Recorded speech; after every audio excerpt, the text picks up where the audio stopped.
Yo ho ho! Hope everybody's doing good. Carl Bryan coming at you with my buddy Mr. Patrick Bell. Pat, are you there, buddy? I'm here. How's it going, everyone? Hope you guys are doing well this new week. Good stuff, good stuff. We get another big call here, Profit Acceleration Software. So guys, just a real quick little rundown here. If you can do us a favor, so this is a Q&A call if you happen to be new to us. So make sure, guys, you either raise your hand, it will open you up. And then if you got a question you want to type out, just type her out there so that we know what your question is. We either read it out or open you up. But the bottom line is Q&A. So let's do that. And let's get some questions going. And in the meantime, let's open up a couple folks here to make sure they can see. They can see your screen here, Pat. Who am I going to go to? We'll go to my buddy Curtis. Curtis, there he is. Yo, Curtis, how goes it, my man? Hey, Carl, going great. The screen looks fantastic. I can see everything loud and clear. You can see everything. You can hear us. You can see us. Everything's good. What's happening in Curtis's world? Oh, well, busy. I had an amazing week last week and a good week the week before that. So hopefully this week will be another amazing week. That's what I want, man. One foot in front of the other, man. Cool. We brought in 6 more coaches last week, so that was good. You're dangerous, dude. You're dangerous. Okay, cool. All right, man. Yeah. Well, good stuff. I'll Thanks. put you back on mute. And if you got a question, make sure you plunk it up or put your hand up there, buddy, and we'll look after you.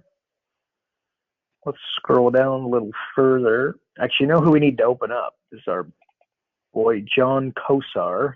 John, we're coming for you. You are self-muted, my friends. If you want to say hello, you got to unmute yourself. Can you hear me now? There he is. Hey, John, how goes it? What's happening, Carl? How you doing? Fabulous. Got to say thank you for some awesome feedback there the other week. No doubt you remember. But actually, Pat, should we show them? Should we show everybody what we came up with, or what's your idea there? Yeah, we can. Let me just unpause my screen here. I was looking for it. Can you see it now? There we go. Yep, sure can. So here you go, guys. So those were the listening there last Tuesday. In 1 week, this is what Pat's mad mind came up with. So here you go. This is what you're going to have, John. And you were the one that came up with the idea, dude. So there you go, man. This is your creation. No, that's awesome.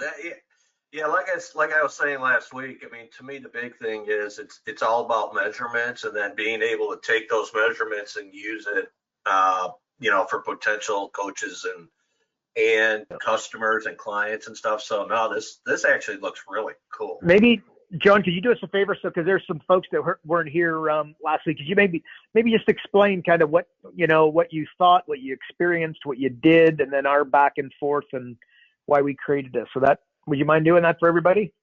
No, not at all. I'd be happy to. Yeah. Like I said, basically when I started going, I had a really good August in using the PASS software. And what I wanted to do was basically, I always like to use metrics, and so what I was trying to do is just kind of pull the data for the month of August and kind of create parameters. And that's kind of how the discussion started last week. I literally had pulled my data, kind of piecemeal. What I was really looking for was just some way of downloading the information so I can create like a little dashboard that I could use for presenting in my marketing and in discussions with potential customers, and saying I found 5 customers in August, X amount of dollars, or had X percentage growth in gross profit, but real viable data. And by being able to do something like this, and I really like what you put together, Patrick, that's really cool. But I like data. And this is actually something I think that we'd be able to use. I think other companies would be able to use it as well. Yeah, cool. So like in a nutshell, you did, let's just call it 5 assessments. And then you found, their starting revenue was X, and then the revenue increase was X, and then the increase in profit was X. So what you did is you put together a bit of a list that basically explained, here's how much money I found for the others, so that when you were speaking to a new prospect, you could say, look, like literally in August or literally over the last 90 days, I have found my clients, a combined $1,287,000, like something like that. Is that it in a nutshell? That's it in a nutshell. Yeah, boom. So we took that, and then Pat, you could literally, if you listen to last Tuesday's call, you'll hear it there live, right? We're like, oh my God, that's a great idea. So Pat and I were bantering back and forth, and John was open, and we were like, let's put it here. And then so Pat has created that. So Pat, do you maybe want to show the guys like where that's going to, how we decided that's, what we decided that's going to look like? Yeah, so it's going to look something like this. Not exactly, the green box is too big and all things like that. So we're going to have it a little bit better designed.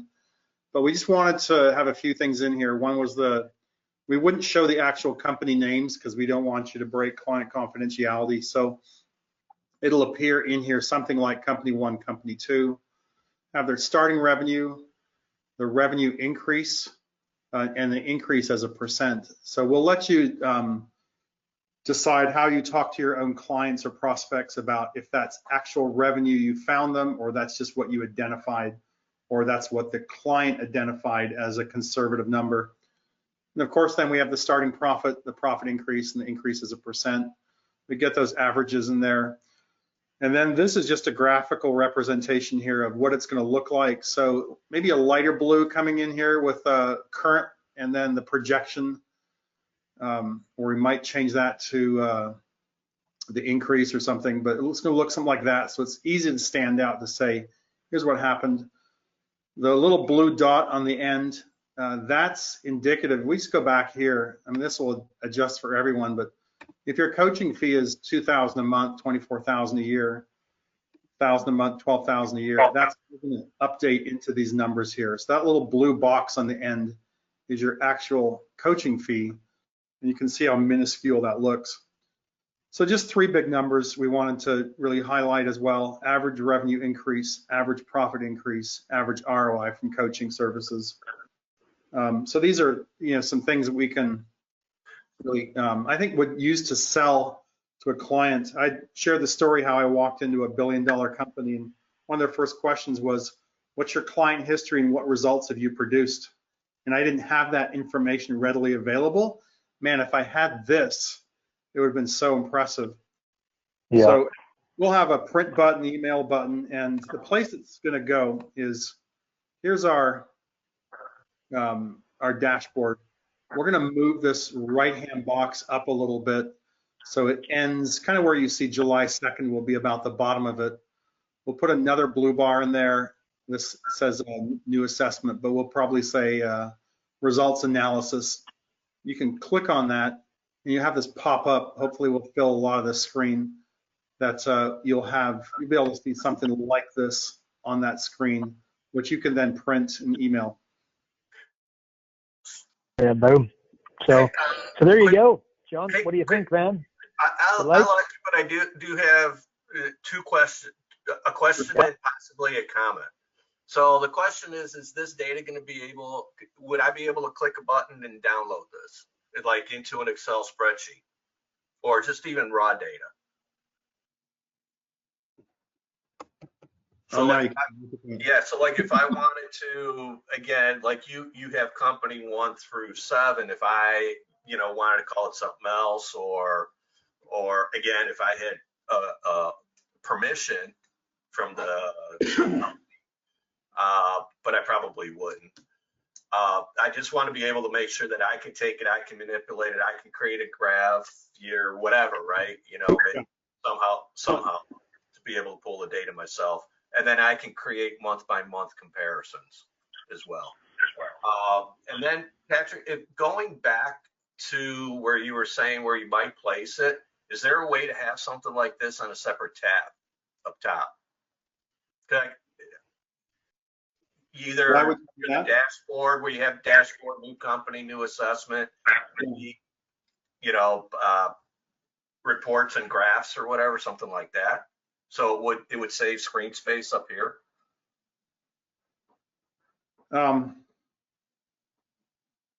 Yeah, I'm not sure we'd need that. I mean, I can talk with William about the design on that, but Okay. if you only have one simple bar, it doesn't necessarily need to fill up a whole side of a screen. True. But yeah, I mean, maybe it belongs up in the top bar up here, somewhere up there. Results analysis. That might be a better place for it. That actually might be, Pat. I kind of like that idea right there. By the way, I dropped off. Sorry if you needed me there 2 seconds ago. I disappeared. So no, we're just all good. explaining. So no problem. Yeah, Yeah. awesome. But yeah, right there, Pat. That might be perfect beside new assessment. Okay. Although logically underneath the assessment, so we can chat about that anyways. That's a good thought. Let's spitball that around after. Yeah, I was just thinking it'll save you space on that top screen, or on the front page. But this is exactly what I was looking at when I was kind of putting the data together myself. So it's awesome. Yeah, cool. Well, there you go. Now you see the process, man. Keep coming up with the good ideas, John. First one got a total thumbs up, man. Well done, dude. Anything else we can be helping you with? Things are just progressing, so, I'm cultivating those discussions that I have. I'm trying to create joint ventures. One is with an insurance company because he deals with multiple businesses, and I'm trying to work with him to kind of be more of he can use me as a service. I play hockey with the guy, so we're actually really good friends as well. Oh, beauty. There you go. So, all right, I get on the ice. I'm not going to say I play hockey. There's a big difference. I don't say I play hockey anymore either, so don't worry. It's okay, man. So, but yeah, no, that's about it. I mean, it's like I said, it's a work in progress. I mean, it definitely grows, and it just kind of builds upon itself. So this is really good stuff. And I like the progression of the software. I really do. Good. I do too. It's great. Yeah. I was going to say, what you guys have done is just phenomenal. So, and I know you're tired of hearing that, right? No, not at all. Okay. Yeah, in any language, we'll take it any day of the week, even Sunday mornings.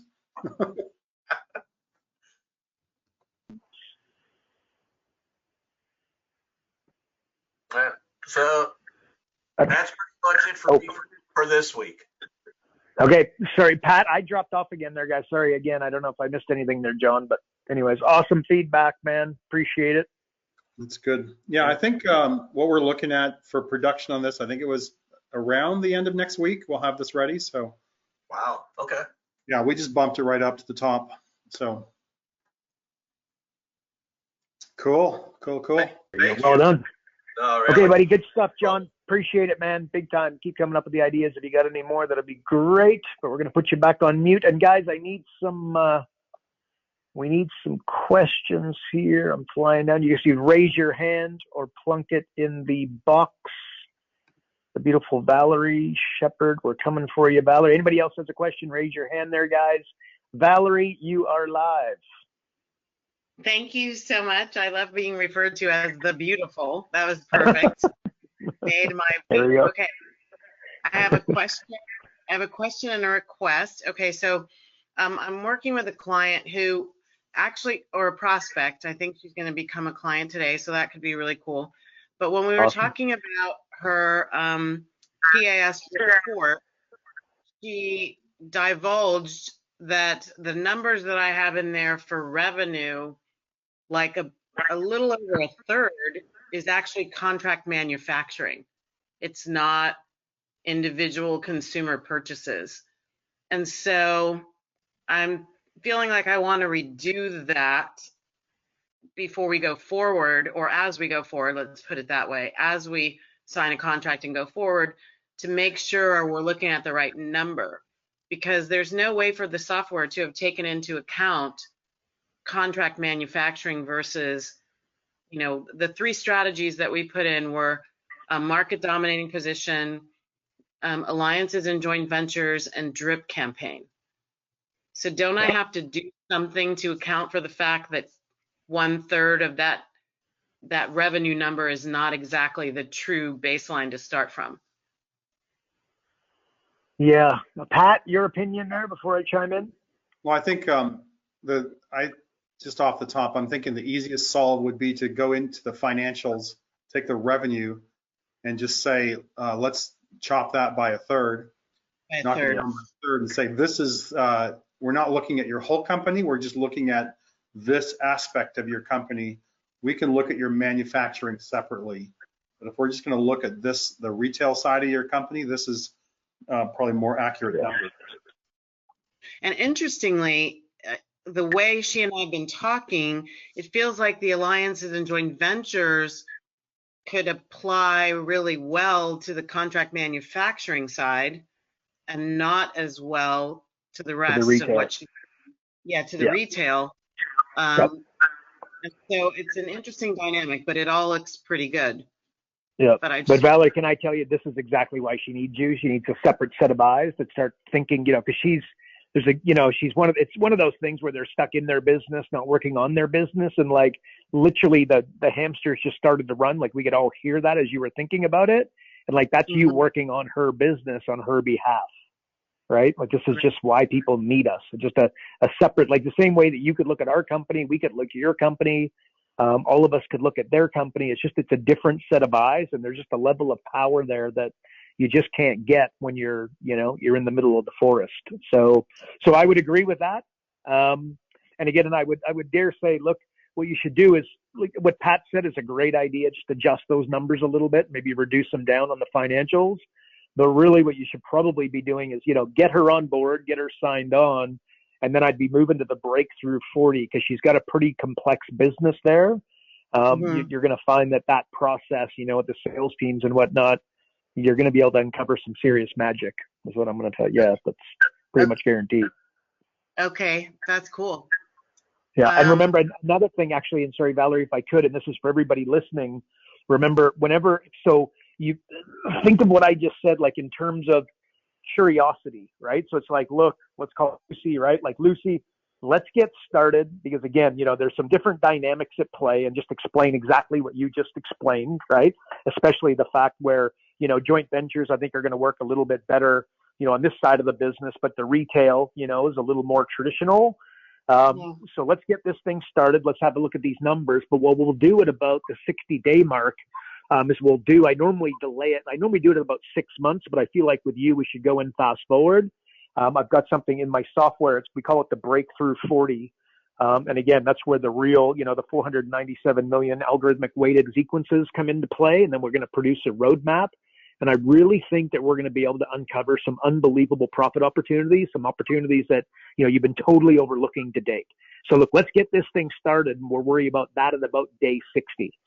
Like Valerie, in a nutshell, what I was just trying to do with you or for you on behalf of you with her is that making her super curious about what that process might look like.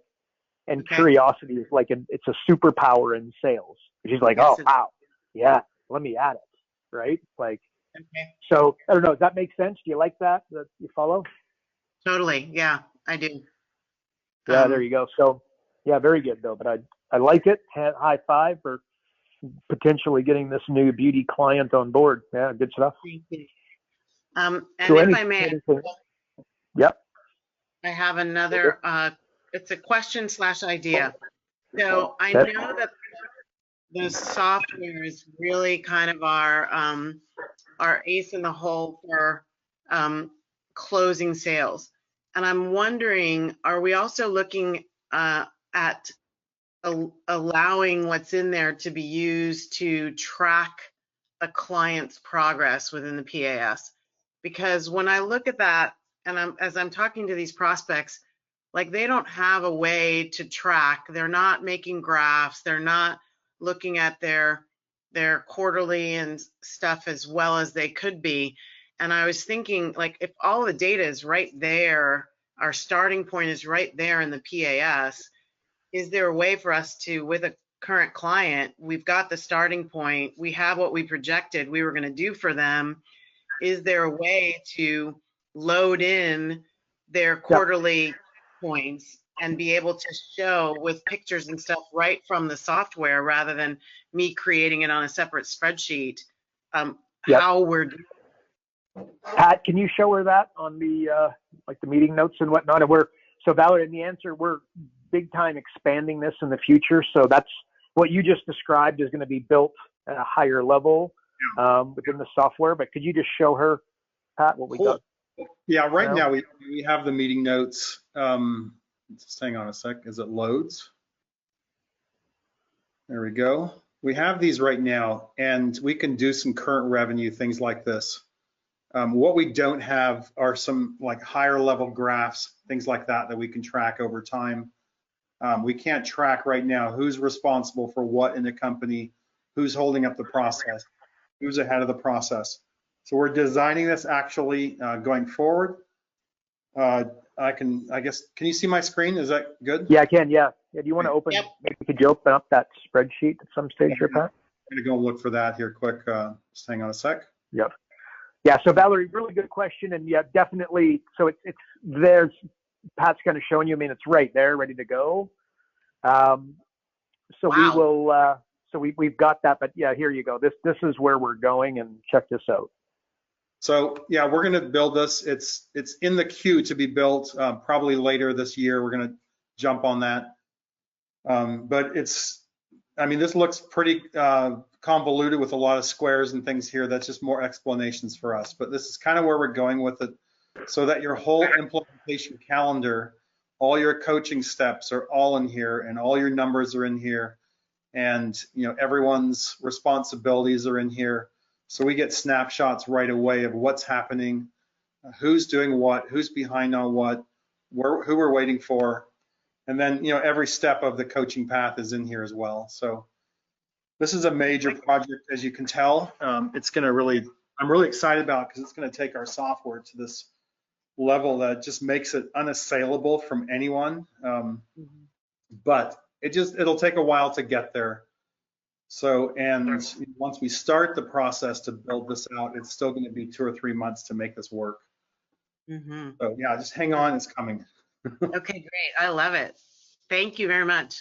Sure. Cool. Anything else for us, Valerie? Did that help? That's it for now. Thank you so much. You beauty. Okay, we're going to put you back on mute. And next up, we need a couple more questions here, folks.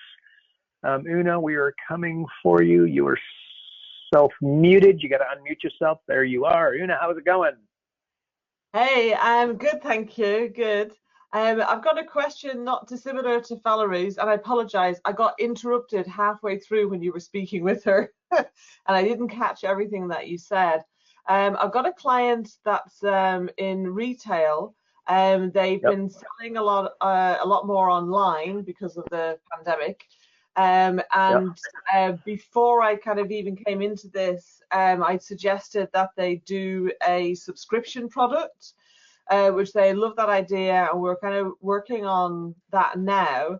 I want to bring them through the PAS because actually we've just kind of pretty much come to the end of the year that I was already working with them, and I'd like to upgrade them. They've been in a coaching group, but I feel they need a lot more hands-on support with the marketing and that than they were able to get so far.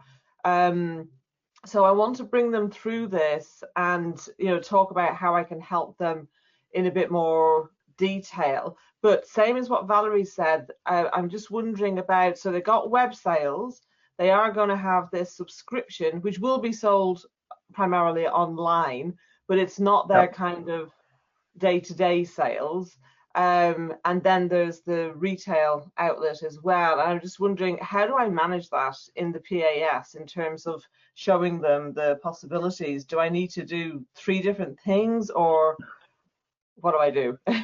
Yeah, look, good question. Like what Pat said earlier, you just gotta kind of with the revenues, you might want to just skew them a little bit, if that makes sense. Like sounds like there's 3 different business models. Hey, tell me, what kind of business and what's this subscription that you're helping them come up with? Let's see if we can help there. Okay, so they're actually a fabric and haberdashery shop, and they're going to set up a sewing subscription box where they provide like a pattern, the fabric, and everything that they need to make that particular pattern. The idea being that it becomes a monthly subscription. Yeah, so it's because these kind of things they're becoming more popular now.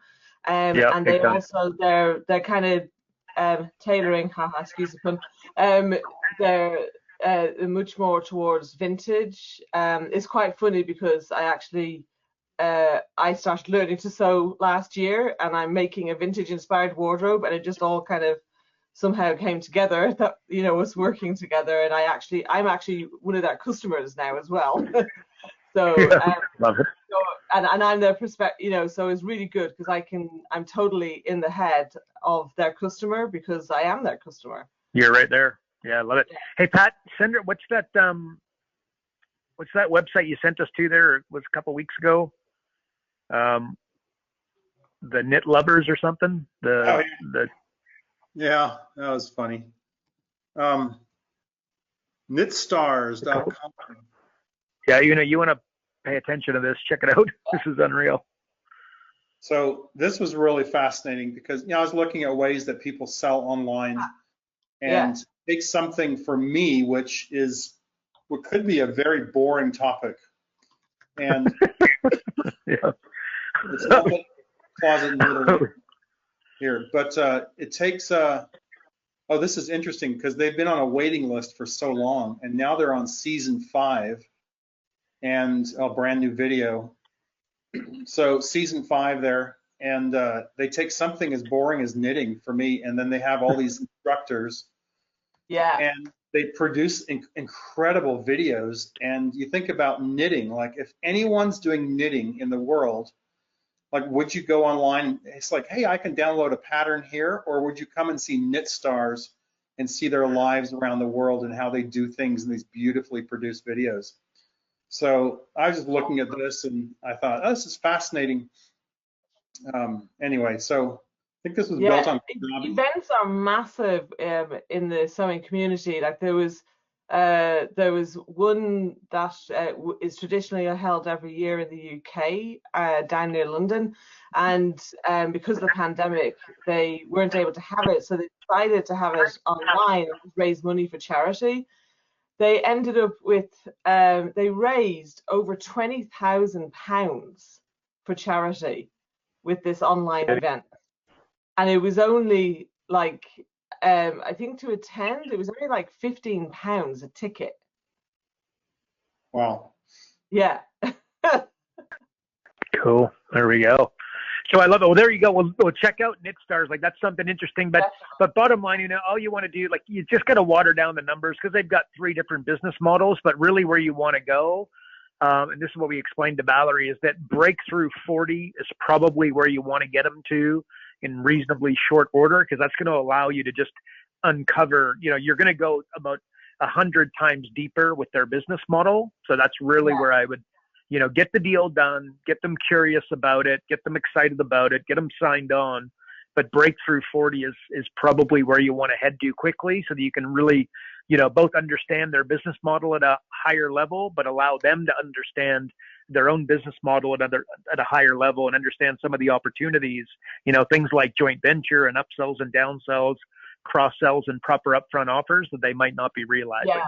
So that's what we suggest. Talk about some of that stuff because they recently changed their online system. Because the one they had was not very good, and they're now decided to get an EPOS system so they can kind of track the stock properly across the shop and the website sales. And so they're definitely opening up a lot more. But I mean, like when I met them a year ago, they were, their revenues were only like 50K a year. And they had staff. Like they were making zero money. Like they weren't even taking any salary. At least now they're taking a salary. Beautiful. So, yeah. Well, there you go. Well, high five. Well, good job. I hope, does that help? But good job on the subscription model. Pat and I, we totally, like, that just makes sense. That's, if you can almost do that with any client, that's a home run on steroids. So that's really good. But does that help? Any other questions for us? Yeah, that's probably all to do with this. And then I've got a call tomorrow. So, yeah. Beautiful. Okay. Well, good luck. Crush it. Okay. Thank you. Carl, let me add something here. Oh, yeah, sure. I've made a tremendous amount of money in the past by having a systematic study of businesses that are outside my current industry. And so if you can look at, and I used to study this when I lived in Japan even a long time ago. I was running an English chain of English schools in Japan. I'd look at how dentists in Australia marketed their business. Say, what can I do to get more students in my school in Japan? We look at dentists in Australia. We got car dealers in Japan, or whatever around the world, and you see, man, they're doing something different. What are they doing? The problem with most business owners is that they're brought up in their same industry. They've worked in that industry for their whole life. They look at what other businesses in their industry are doing. And if they would only step out and say, man, how does that dentist in Australia market his business, and what could I apply from that into my business today, they would find enormous leverage and upside potential there. So when I'm out cruising the internet looking at how knitters market. Oh, come on, Pat. We know that you're a closet knitter. Come on, man. Admit it. Here's Carl, the time. For you for Christmas. You spoiled it. Hey, this is public, bud. Everybody, Una, you heard that, right? Pat is knitting me something for Christmas, and we all are I'm gonna do a private showing, and I'm open it so everybody can watch. So Pat, there you go, man. Good job. Thank you. There you go. You're out of the club. Yeah, this one's online scarf, so I don't know how you're gonna get it, but all right. I mean, it's so powerful. You can look at, I mean, if you guys, just the coaches on the call today, go, how does KnitStars do this? What are they doing here? Yeah. If you start asking those questions, you go, how can I help this to help my own business and to help the business of my clients? There's a lot to learn on a site like this. I think it's fascinating. So you might see some changes to the software. Even it's going to be Software Stars Season 5. There we go. Good. I love it. Now, very good. I totally agree, Pat. It's super powerful. So there we go. Think outside the box, folks. Cool, Banana. Una, anything else? Are we all good? Yeah, all good. Thank you. Yeah. Awesome. They're going to put you back on mute. Okay, Pat. Well, Owen, we're coming for you. Owen's got his hands up. Owen, you're self-muted, boss.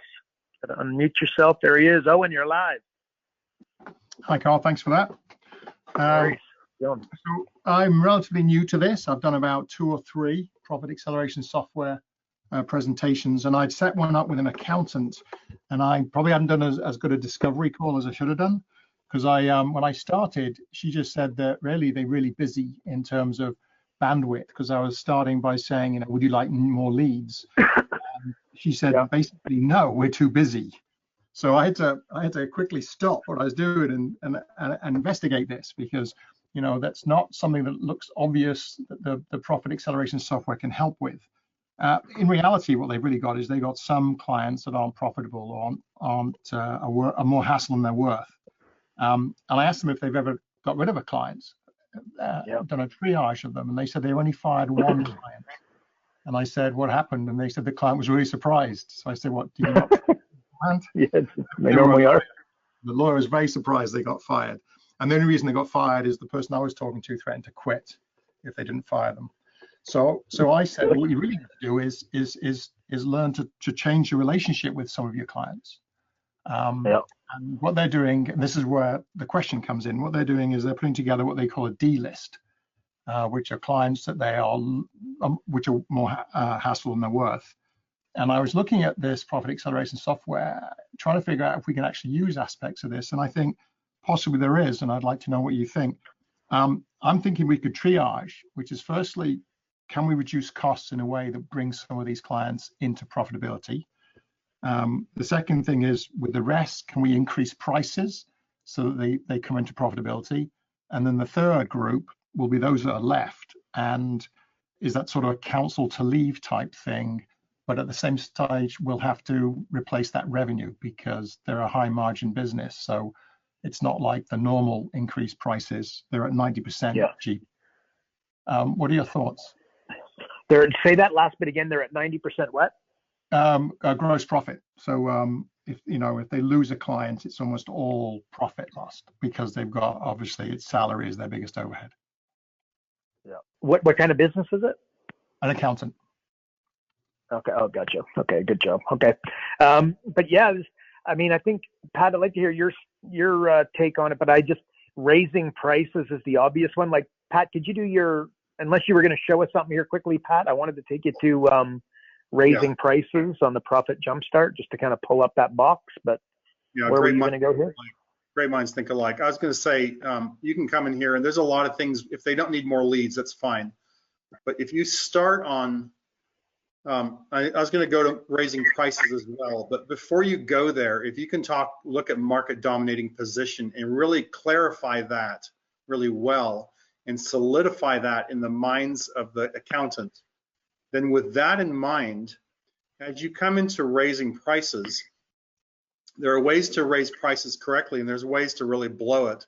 So if when you're in raising prices, and you can talk about the client can talk about their market dominating position, and then explain to their clients why they're the only logical choice to do business with, then you can actually raise your prices, but you can give the reason why we're doing it. So here we say, sometimes the market will allow a certain price increase, but they will embrace it more easily if you clearly state the reason why.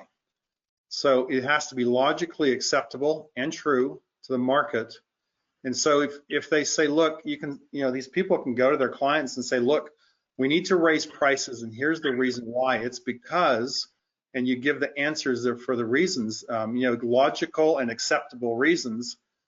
They could probably raise prices 3, 4, 5% in there, and they're not going to see much drop off. And even if they do, I think, Carl, what you were going to show, increase prices, maybe if they could go from whatever it is a month, to they raise it by 5% there, $50,000 corresponding revenue for this $1 million business. And then, there we go. Hello? What happened there? Oh, there it opens up. Okay. So these new questions open up, and it says, given this 5% price increase, that would increase your net profits by 50,000, 25% increase in profit. How many customers do you have? And let's say they have 200 clients. How many would leave you? Well, they might say, well, I might lose 10. Well, you could lose 40 or 20% and still maintain the net profit. Is that going to happen? They go, yeah, no, I don't think so. Well, that's the breakthrough right there. So even if they raise their prices and they go, well, let's try and raise our prices by 10%, then we might lose. You go back up here and you go, well, what if we raise our prices by 10%? Are we going to lose some more? And they go, well, yeah, obviously we are. Well, we can now see that you could lose 67 of those 200 customers, or a third of them basically, and still maintain the same net profit. Are you going to lose a third? No. Well, there's the breakthrough. So they have to start deciding what they're going to raise their prices by. They have to give the reasons why, and this is the quickest way. So here's the deal is, of course, if they lose, let's say they lose 67 clients, they can now serve those other 133 clients at a much higher level, and that justifies raising the price. Plus it's doing work. You've got a lot less work. You've got the complainers, the bad customers, the whiners out of the way. You can serve everyone at a higher level. So it frees everyone up, and it really restores the joy of doing business again. Like, every business has idiots that you have to do business with, right? They just suck the life out of you and make you depressed at the end of the day. And you go, why am I in business if I could only get rid of that client? Man, anyway, so I'm rambling on here with some philosophy, but that's kind of how I would approach this whole area. That's Owen, does that help? Yes, it does. I'm actually thinking that they may I might advise them to target raising the prices just to this category of tough customers, because it's obviously they don't have standard pricing. It all depends on how many hours they use and this sort of thing. So do it in a sort of targeted way, so that their downside, because their profit level is so high, the numbers you show here aren't as favorable for them. Because if they are at a gross profit of 90%, then obviously if they lose 10% of the customers, that's quite substantial. Let's have a look there. Let's just change that right away. Gross profit, and let's say it's 90%. Whoop, 90%. There we go. And that's accounting. Look at that. So gross profit margin is 88. There you go. So let's see what happens now with the increase. Let's say they said they had 400. They had 400 business customers. So let's assume 100 are in this D list. 100. Okay. Well, we've got 200 overall, and I can change that to 100. How many customers do you have? Let's say there's 100. Well, this is really based on all the customers. But if there were 100 and they lose that many, let's see here. You could still lose 33 of those 100. Wow. And you would still keep. That's net profit, isn't it? Their concern is losing revenue, because it's covering a lot of. I agree with the net profit, but a lot of the revenue covers their wages, which would still not be lost if you lose the client. Yep. Just remember here that these numbers are based on all the numbers of the business and all the revenue of the business. But we could I'll definitely play around with this before the meeting to see what happens. Yeah. So I'm not surprised when the numbers come through. Right. So if they have 1,000 customers total, they could still lose 33% if they raised it by 10%. So Owen, this is a prospect, or this is an existing relationship? It's a prospect. It's actually my personal accountant that I reached out to and was talking to him about setting up the LLC. And at the same time, I said, "Are you interested in having a meeting?" And they said, "Yeah." They were really keen, because they do nothing. They do no marketing or sales really in any structured way. Yeah, love it. So you've been working with these guys for a while. Like, how do these guys stand out from the competition? Do they have anything unique about them? Not yet. No, that was. I was going to sort of take them through that, but when they said the number one thing was losing was too many clients, as Pat says, they're not really, the joy of business is gone. I hear that a lot from accountants, especially after the busy season, which extended a long time this year, because of the scheduling they kept did. In fact, they just finished September 15th, I think was their last deadline for this year. So I didn't get a chance to take them through the market domination position because I had to address this thing of having too many clients. But now I will go back and start that one in the next meeting. Yeah, beautiful. Okay, cool. I like it. Well, good luck with that. Let us know how you go. But could be like I said, it'd be a great joint venture. And I can just say the biggest challenge that they have is that people come to see them once a year, 3 months after the year is over. And it's a real battle for them. That's why they have that, tax season is tax season. So it's so busy. So you do is you tell them, take me for a test drive, send me 3 clients. Don't make them your best. Don't make them your worst. The 3 people that I work with, I will personally guarantee that they will come in at a minimum the minimum 2 times a year, most likely 4 times a year, potentially 10 to 12 times a year, depending upon the complexity of their accounting and their needs. But I will personally make sure that they come in throughout the year so that they won't be part of the logjam at the end of the year. And then, by the way, like I said, I'll do that for 3. And then what do you think is going to happen when you bring in those 3? And when you go see your accountant 4 to 10 times during the year, instead of once when the year is over, they're now charging you significantly more. So that's how the accountant makes his money. And by the way, he's doing the work that he wants to be doing, where he's actually working with you and have a look at your financials and making some adjustments and giving some recommendations, versus the go, rush of compliance at the end of the year just to, get your taxes done. So think about that as you're talking to him. I guarantee if that's not his number one issue, it's going to be top 3 for sure, but probably number 1. Yeah. And they have 400 business clients. So Could be interesting. Yeah, there we go. Kubernetes, does that help? Yep, thank you very much. Awesome. All right, well, good luck with it. I'm going to put you back on mute, Owen. And who's next? Maggie. Oh, sorry, go, buddy. Yeah, just one more follow-up. So if you're in the deep dive, you can stay away from leads if they don't need these clients. But there's something they don't need these as well. However, more transactions, they can sell additional products or services. They could do upsell and cross-sell to other services maybe that either they provide or that a joint venture partner provides. Like a business coach.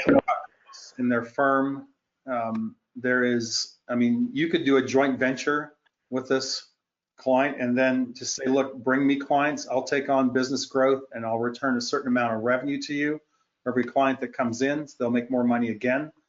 So there's different things you can go in there and help them with. It's just really a matter of them helping them implement it. So cool, love it. Good job, man. Are we all good? Am I going to move on to the next one? Are you good, Pat? Yep, go ahead. Awesome. Okay, Maggie, we are coming for you. You are self-muted, Maggie. And if you got a question, again, guys, get it in the queue. Maggie, you got to unmute yourself if you want to say hello. Maggie might be being shy. Oh, there she is. Yo, Maggie, you're live. Hi there, guys. How are you? Hey, good. Hey, fabulous. Sorry, I was just wanting to pick up on the last point about having too many clients and having too many opportunities and too much work, I guess. Is it with these? I mean, I'm in a couple of different industries. I'm based in Aberdeen and largely in the energy industries at the moment. Is it also a resourcing issue? I mean, would we be encouraging our clients to look at the resource side as well? Or, I mean, I do like the idea of going into joint venture and that, it can be a mutually beneficial situation for you and others. But is there an opportunity for us to assist them in growing their company with additional resource? Pat, you want to go first, bud? I'm sorry, I'm not really understanding the question though. Yeah. So it was really the too many clients situation. I suppose, having had a company myself, or started a company myself, I used to wonder whether there was a situation where you could have too many clients. And obviously, people on the call have experienced that situation where they've had far too many clients and they've had to find opportunities. The one thing I didn't hear mentioned in the previous conversation was finding additional resource to manage that additional work. Oh, yeah. So I hear what you're saying. So could they bring on another accountant? Could they farm out those clients to other accountants, bookkeepers, things like that? Yes, yeah. Absolutely. That'd be, if they want to grow, that is. So, I mean, some people just don't want to grow. They like it, keeping it small, and they have no desire to farm them out. But if they, why not? Why not? And in these situations, do you find that they have a clear business plan about where they do want to go, or is it a mixed bag of people being a little bit reactive to what they're facing in the market, and some people have a good idea of what their cap is? Well, I think everyone's different, and you just got to ask that question. Everyone's just all over the board, and there's just no telling. You've got to ask. Like, some people just want to grow it all.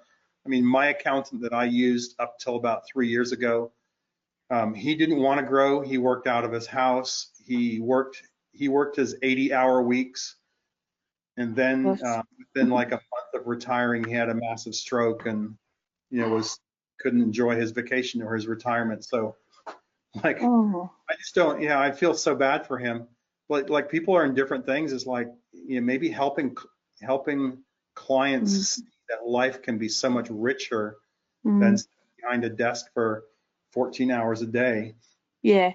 That's part of what you're doing to coach them and just kind of opening their eyes to things. I mean, that kind of gets more into life coaching a little bit, but really, as business coaches, consultants, hybrids, whatever we call ourselves, we're there to serve that client and just help them in so many different areas. And sometimes we're like a minister or something in their life. They've got an issue you come into the meeting with, and you've got to deal with it, and you've got to be a listening ear in so many other ways. So You're so right. I mean, it's recognising, I suppose, if they're vital to that business, whether they're one-man band or they're the sort of kingpin of that business, is realising that they're a main resource also. So they need some sort of work-life balance and they need looked after. So yeah, it's a good point. So there might be a little bit of life coaching in there. Yeah. So I talk to like my family a lot. We talk about wealth, and we say, look, the world is so concerned with financial wealth and accumulating money, but there's also social wealth. You can be rich in family and friends. You can be motivationally wealthy, and you think you can do anything, and you probably can. A lot of people around the world can't do that. You can be spiritually wealthy in so many ways, and some people are spiritually poor and they have no morals or anything. And we deal with people like that as well. So we're helping people grow a business. Yes, that's why we're primarily there, but we run into other problems. So this guy's not abusing physically, but he's absent from his family. How long is that going to last? So I mean, we've got to help clients just get from where they are to build a better business for themselves. And that could go down any path. And, maybe you want to take on that, or just, you just be an empathetic ear, a listening ear for people, and just show people you care about them as a person and not just about their business. That goes so far, goes such a long way. Yeah, I think that's a great point. And I think, especially in the current climate, I think a lot of people have had the opportunity to reflect on where their balance was and what parts of their business they still want in their life, and the other parts of their life they want to let go. And so helping them set a business model that allows them to have the best of all worlds is and it's sustainable for the rest of the world. So if you look at Carl's email that came out today, Carl, I read it again. Just and you're talking about how making money in business is rarely the primary motivator or the primary cause for starting a business. There's other reasons why people need to make money. And if you just talk to people and say, why is that important to you? Like they go, I want to grow my business. So what does that mean to you? And you keep saying, what does that mean to you? What does that mean to you? It's like, well, I can feed my family or whatever. I can, secure my kids' future. So it's rarely about the money. It's always about something else. If you can find that primary motivator behind them, you can help them deal with that as well and give them the reason to actually implement.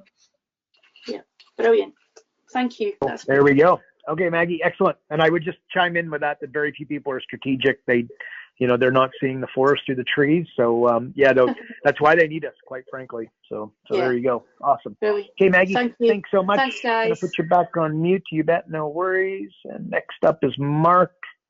Mark Reed, we are coming for you. You are self-muted. There he is. Mark, you're live. Hello. I'm new to this whole program and the past software, but I just thought I'd comment. My business past had the opportunity. I was notified directly from a couple of clients and then a friend who had a client for succession planning. And so don't want to deviate too much from what our mission is here with this for our coaching, but I was able to facilitate helping the client, the president of the company, 2 different companies, to find a relative. They were both founders of a small business, to find a relative that was interested in the possibility of taking over and that they had not considered. And so we worked up a 1 year to 2 year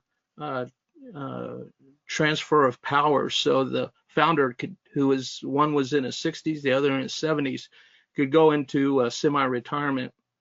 And the other one was still fairly young in his 50s, but had not been on a vacation for 5 years. So I was able to find a management firm that was able to contract out management support, so he could go on take his wife on a worldwide vacation, world cruise for first time in 5 years. So listening to your customers, that's what it's all about.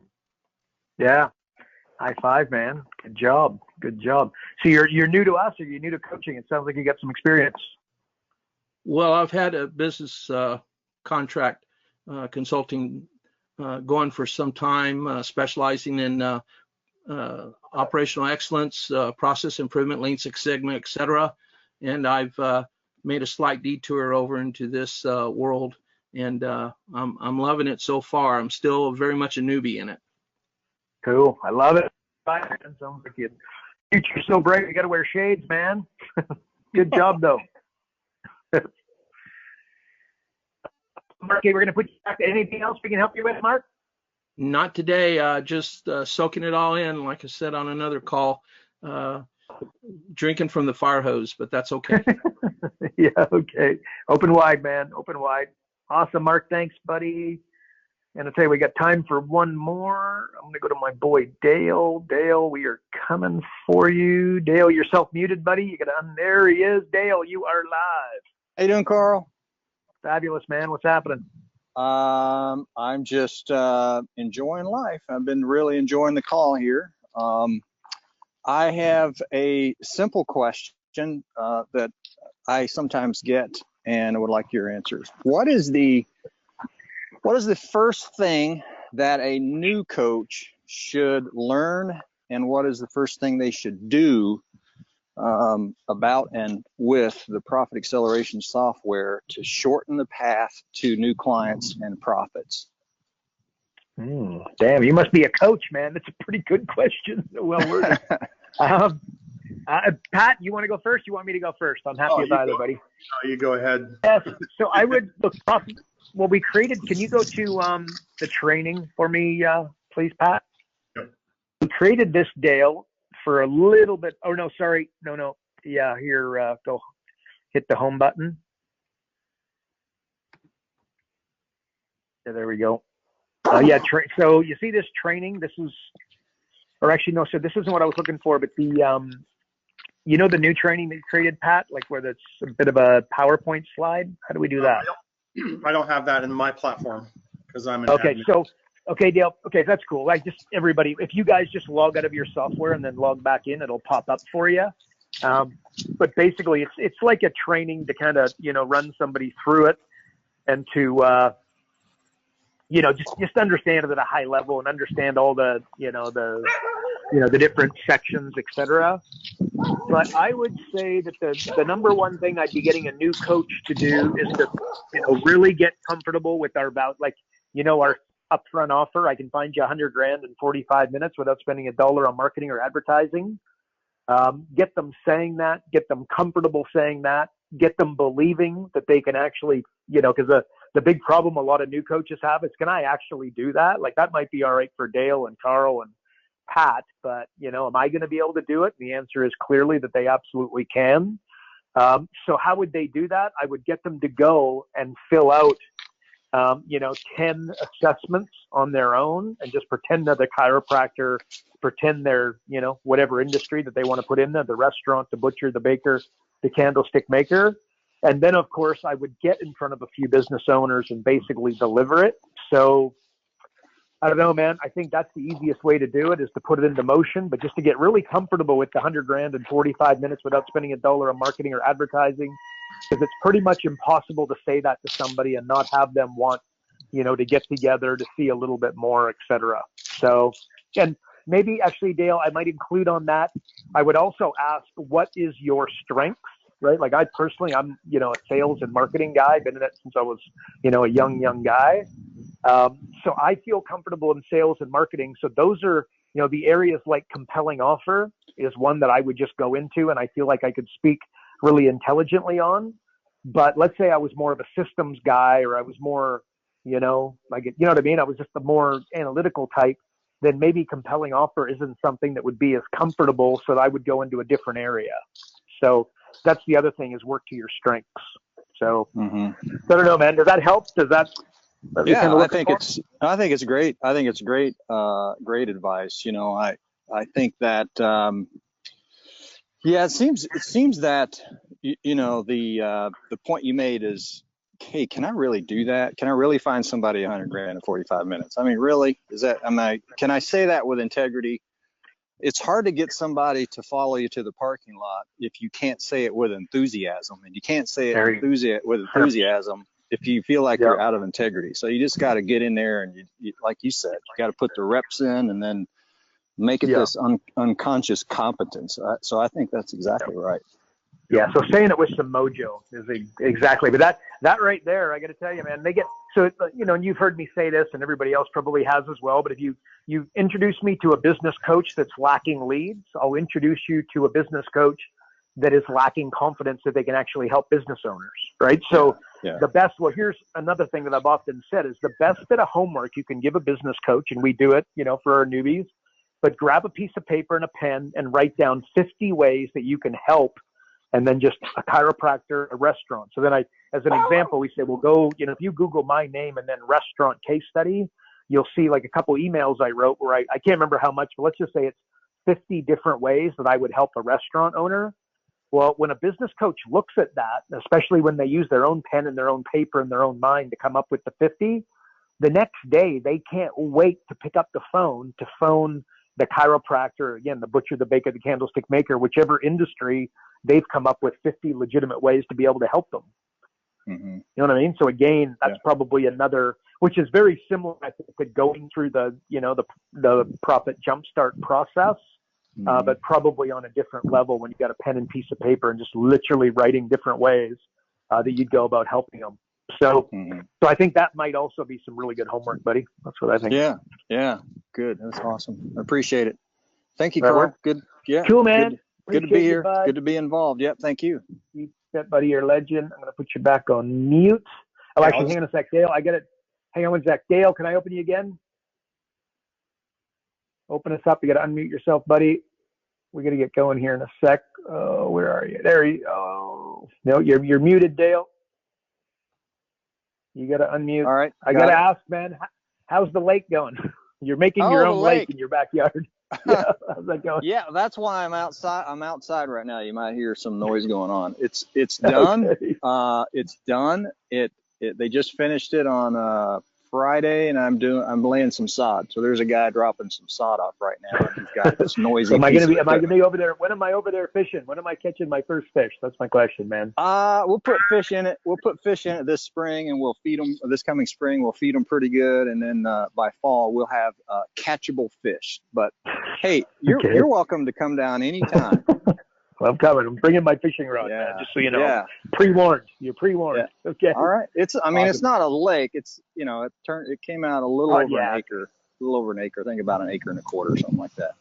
Okay. Not bad, bud. Not bad for the backyard. Yeah. So Pat and I are impressed. I'm not sure if everybody else is impressed, but Pat and I are impressed. Yeah. So, okay, buddy. Appreciate you, man. Thank you, Carl. Put you back on mute. All right, folks. Pat, before we're going to shut it down, guys, I apologize. I tried to keep this as close to an hour as we possibly can. And if you got a question, just do us a favor, please. And we could show up on Thursday and get those questions rolling. But Patrick, before we go, any last words? Well, I was just going to go off of what John had said there, or Don had said that, you know, I heard the story that Tony Robbins had heard that if you want to be a great speaker, speak 1,000 times. So he went out and did it in a year, and, you know, booked 3 meetings a day. And so if you want to get great at software and get confident as a business coach, what he said, the first thing a new coach should learn and do to shorten the path, I'd say go out and use the software 20 times. You know, go and practice with friends who own businesses. There's no risk to it, and there's no fear to it. So just go and do it. And after 20 times, you're going to be magic. So, that's the quickest path. You could do that in 2 weeks, a week, 2 weeks. You know, why not? Why not do it?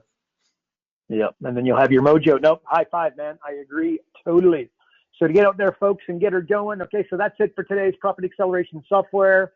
We will see you at the same time in the same place. In fact, not the same time, a little bit later, 3 hours later, but we'll see you guys on Thursday. So appreciate you guys showing up. Appreciate your questions, appreciate your involvement, and most certainly appreciate your participation at LPW. So we appreciate you guys, and we'll be seeing you on Thursday. Toodaloo, folks.